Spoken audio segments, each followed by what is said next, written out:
আসসালামু আলাইকুম। Learn with Abu হাসানে আপনাকে স্বাগতম। অনেকে মনে করেন ফেসবুক বুস্ট আর ফেসবুক অ্যাডস একই জিনিস। তাই যখন বিজ্ঞাপন চালানোর প্রয়োজন হয় তখন তারা শুধু বুস্ট পোস্ট বাটনে ক্লিক করে দেন। কিন্তু ফেসবুক বুস্ট এবং ফেসবুক অ্যাডস ক্যাম্পেইন এই দুটো কি একই জিনিস, নাকি এদের মধ্যে রয়েছে বড় পার্থক্য? আজকের ভিডিওতে আমি খুব সহজ ভাষায় আপনাদেরকে এই দুটি বিষয় বুঝিয়ে বলবো। তাহলে চলুন শুরু করি। প্রথমে জেনে নেই ফেসবুক পোস্ট কি। বুস্ট পোস্ট হলো ফেসবুক পেজের কোনো পোস্টকে খুব সহজে বেশি মানুষের কাছে পৌঁছে দেওয়ার একটি পদ্ধতি।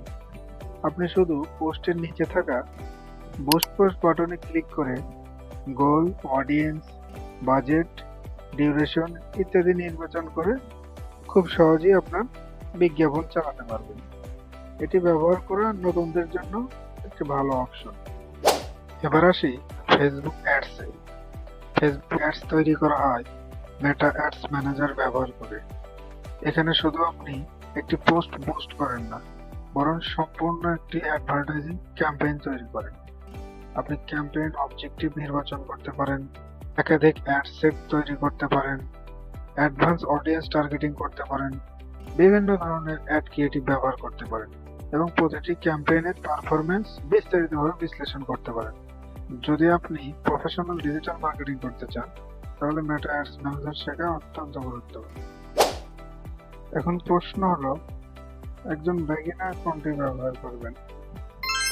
যদি আপনি নতুন শুরু করে থাকেন এবং বুস্ট পোস্ট কিভাবে কাজ করে সেটা শিখতে চান তাহলে প্রথমে বুস্ট পোস্ট দিয়ে প্র্যাকটিস করতে পারেন।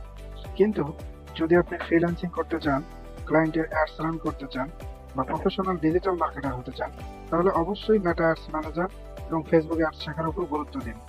আমার পরামর্শ হলো বুস্ট পোস্ট দিয়ে বেসিক ধারণা নিন, তারপর ধীরে ধীরে ফেসবুক অ্যাডস ম্যানেজার শিখুন। আজকের ভিডিওতে আমরা জানলাম ফেসবুক বুস্ট পোস্ট এবং ফেসবুক অ্যাডস এর মধ্যে পার্থক্য এবং কোনটি কখন ব্যবহার করা উচিত এবং বেগিনারদের জন্য কোনটি ভালো। আশা করি ভিডিওটি আপনার জন্য উপকারী হয়েছে। যদি ভালো লেগে থাকে তাহলে ভিডিওতে একটি লাইক দিন, আপনার মতামত কমেন্টে জানান এবং লার্ন উইথ আবু হাসান চ্যানেলটি সাবস্ক্রাইব করুন। ধন্যবাদ সবাইকে। আল্লাহ হাফেজ।